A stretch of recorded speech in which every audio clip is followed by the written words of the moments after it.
Hello and welcome to True Talk Chelsea. This is the number one podcast for all your Chelsea wants and needs. We hope you enjoy.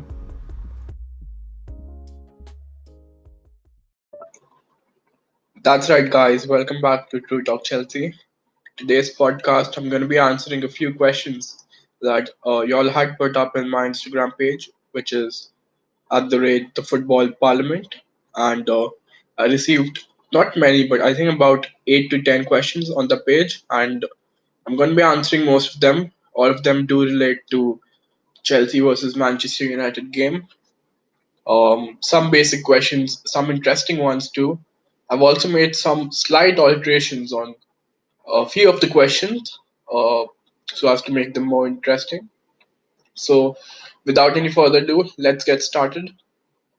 The first question comes in says that do you prefer a four at the back or the three at the back, which is our current formation right now? Well, this is not such an easy question to be very honest. Uh, I'm not a very big fan of the three at the back. But at the same time, if we are getting results from the three at the back system, I don't see us a need to change. Yes, definitely, if there's one big drawback of the three at the back system is that the extra centre back, which is, usually you play with two centre backs, but with the three at the back, you play with three. So that centre back could be used providing maybe probably an extra attacking option, which would be a 4-2-3-1 or a extra midfield option, which would be two eights with 4-3-3. But at the moment, we are playing somewhat a three, which also you can say as a five at the back with two midfielders, Jorginho, Kovacic, who are both quite drawbacks of both the games are goal scoring, assisting. You'd see Jorginho, Kovacic. You'd see Jorginho controlling the tempo of the game, making good passes. You would see Kovacic with those driving, breaking runs, and putting in the work rate. But then both of them are not quite renowned for goal scoring. I don't think either of them has scored an open play goal this season, or even for the matter last season. Kovacic, I think, did score a couple, but I think uh, Jorginho, I don't remember him scoring an open play goal. That is, I think he might have scored one or 2 seasons ago. But my point being, both of these midfielders are great. I personally love the midfield pairing, which Chelsea fans like to call Jovacic, but I'm not so sure about them venturing forward. And this drawback has been highlighted by the fact that we haven't scored three goals in a single match yet. I mean, we've played 8 games. We've faced teams like Newcastle, Sheffield, even I think it was Barnsley. Yes, it was Barnsley. So all of these teams, you would expect Chelsea at least score three or more goals once, but we haven't reached this feat. The goals haven't been many. Many of the goals have been reliant on penalties that have been won of there have been very few open play goals. I don't have the exact number. I think in 8 games there have not been more than 6 open play goals. So goal scoring has definitely been an issue with the three at the back. But another thing is that the three at the back has helped us dominate the possession, which has been a key feature under Tuchel. 68% average possession in all the games is quite a remarkable feat. And one thing what happens is when we play a three at the back, the two wide centre backs, which are the right centre back Aspilicueta and left centre back, let me take Andres Christensen for the Atletico Madrid game. They supported the right and the left wing back, which were I think Callum Hudson-Odoi and Marcus Alonso respectively. So when they ventured ahead, it actually became a sort of, you can say, two wing backs supported by two wide centre backs, and then Jorginho and Kovacic in the midfield space. This definitely helped us to dominate a lot of possession. But again, most of this possession was sideward passes, not quite threatening. So for now, to going back to the question, for now, I wouldn't change to a four at the back because certainly the three at the back is working for us. We just defeated the leaders of La Liga at the moment, and yes, I would stick to a three at the back right now, but I don't see this being the long-term formation for Chelsea in probably by the end of the season or the coming seasons. I definitely see Chelsea shifting back to a four at the back. The next question comes in: which is the better right back, Reece James or Aaron Wan-Bissaka? Very tough question. For those who have been following us on YouTube, we actually made an entire video which we spoke about who is the best right back amongst the three, which was Reece James, Van Bissaka, and Trent Alexander Arnold. I was joined with Julia and the People's Pundit. We actually put in a lot of views and opinions, stats. So if you haven't seen that video, maybe you should go ahead and see it. But to answer this question right now, it's definitely a very tough choice. Uh, Almost everyone would agree to the fact that Reece James is a more complete right back. But in my personal opinion, the right back's first duty must be defending, and the second one must be venturing ahead, which is going ahead. And I think there is very less arguments in favor of Reece James when it comes defensively. I think Wan Bissaka is the better defensive right back. And if you ask me this question at the start of the season, I would say that Reece James is miles clear of Aaron Wan Bissaka. But to those who have been following Manchester United, as I have, uh, those who have been seeing the matches regularly would know that Wan Bissaka has definitely worked on his offensive game a lot, and this has been shown by much of his stats. If you see these James his stats going ahead, you compare it with Aaron Wan-Bissaka, you would get to know that the difference right now is a lot lesser than what it was at the start of the season. Like Aaron Wan-Bissaka has two assists right now, and pretty not not just impressive, but then James also doesn't have quite so many. So till last season, definitely in my opinion, Reece James was clear offensively and as a more complete right back. But now that Van Bissaka has improved his attacking game, um, the bridge between him and James has definitely become less. I would still prefer James. Quite depends on the opponent that you're playing.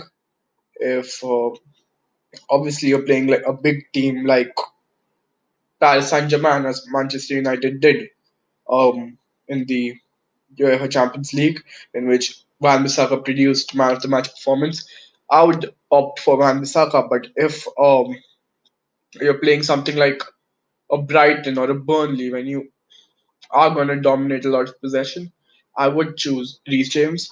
So to answer this question, one word, Reece James. Next question comes in. Do you think Kepa should be given more starts? Uh, this is quite a tricky question. Um, I don't think Kepa should be given more starts right now, but I definitely think that he must be trusted. And I don't. I'd seen some rumors of Chelsea being interested in Gianluigi Donnarumma and Dean Henderson, and I'm firmly against all these rumors because I definitely believe that even the board believes that Kepa can be a long-term solution. Reminder that he's still very young. Also, that Uh, if we sell him right now, there would be a big financial loss.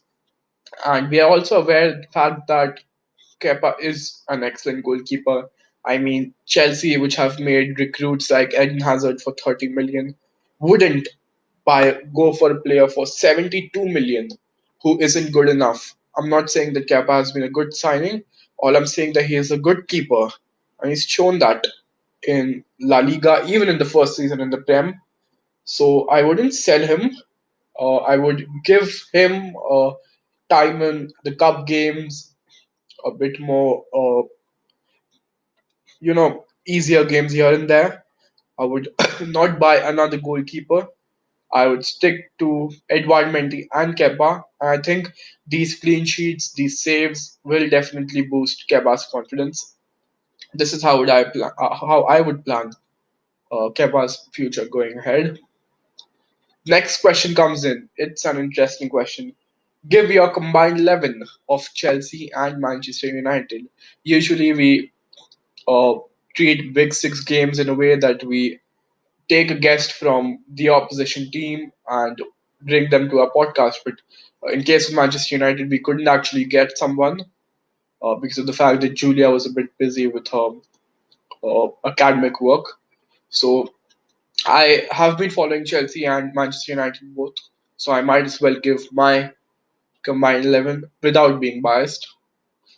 This combined 11 would not be based on just current form this season. I firmly believe that judging players on current form is something which is commonly called as recency bias. I would rather treat the players as their overall abilities and their careers and what they still can do right now. So, not going to explain on my choices, I'm just going to state them. So, in goal, I would go for David De Gea. Right back, as I mentioned, Reece James. The centre back pairing, I would go for Thiago Silva and Harry Maguire. I'm just going to state my reason for Harry Maguire as it can be controversial. I definitely think that Maguire is one of those defenders who is prone to a very bad mistake, but I'm of the opinion that he's quite underrated right now, more overhated for certain mistakes that he's made. And the fact like his aerial success rate, his headers, and all of that is quite ignored. So I would go for Thiago Silva along with Harry Maguire. Left back, another decision between England's two left backs as it was for right back. I would go for Luke Shaw. I can already see Chelsea fans hating me for picking Maguire and now Shaw over Chilwell. But I think Shaw has been better this season. He hasn't been that good last season and previous few seasons, but I think going ahead, Shaw might be England's first choice left back. I'm sorry. I do sympathise with players that have picked up long-term injuries, and I think Shaw is quite a good player. Moving into the midfield three, I would choose N'Golo Kante. As I've said, I'm not picking it on recent form. So N'Golo Kante as the defensive midfielder. The two midfielders alongside him, I would go Mason Mount. I'm choosing Mount, N'Golo Kante, and Bruno Fernandes. Both Fernandes would play more of a free role, whereas Mount can drop deeper to help Kante. I think it would be a good midfield three, and it's actually more balanced than it sounds. The front three, uh, the left wing position, I would go for Marcus Rashford. I have to say, uh, Werner, he's picked up form recently, but not quite. I still have to go for Marcus Rashford. The right wing position is a bit tricky. Um, United aren't quite settled at the right wing position. Mason Greenwood hasn't been that impressive either. So I would stick to Chelsea's current right winger, which is Callum Hudson-Odoi. And for the striker position, you've got Anthony Martial, but there's a certain player who has overtaken Martial in the French national team, and coincidentally, he belongs to Chelsea. I would say actually leave this. My favorite Chelsea player at the moment, Olivier Giroud. So this would be my combined 11: David De Gea, Reece James, Harry Maguire, Thiago Silva, Luke Shaw, N'Golo Kante, Bruno Fernandes, Mason Mount, Marcus Rashford, Callum Hudson-Odoi, and Olivier Giroud. Such a good-looking team, quite equal representation from both the clubs. I also had some more questions which I would answer in short. First one coming, David De Gea or Dean Henderson? David De Gea. Next one, do you want Tammy to stay at the club as a second choice striker? Yes, I do want him, but looking at the fact that he's quite talented, quite proven, I don't think him as a player should settle for being a second choice striker at a club. So Uh, if you look at Tammy's perspective, no, he shouldn't stay at the club. I don't see him getting the first choice. And finally, there's one very common question which states, which is your favorite Chelsea player? So this is a question which the regular listeners of my podcast would very well know. Been fanboying about him since the start. Mason Mount is my favorite Chelsea player. Just to mention, my favorite Manchester United player is Bruno Fernandes. As much as people hate him, he's absolutely a joy to see. And other players I also like is Edinson Cavani. I love his off the ball movement, and I love the fact that when Manchester United signed him, I was the one who said that he is going to be a very good signing. While many Manchester United fans were against this signing, so quite a good prediction because he's been impressive. So with this short Q&A session, we come to the end of the podcast. Thank you for listening till the end. Uh, Make sure to follow us. Make sure to keep listening to True Talk Chelsea for more top quality Chelsea content. Until next time, I'm Palash. Thank you.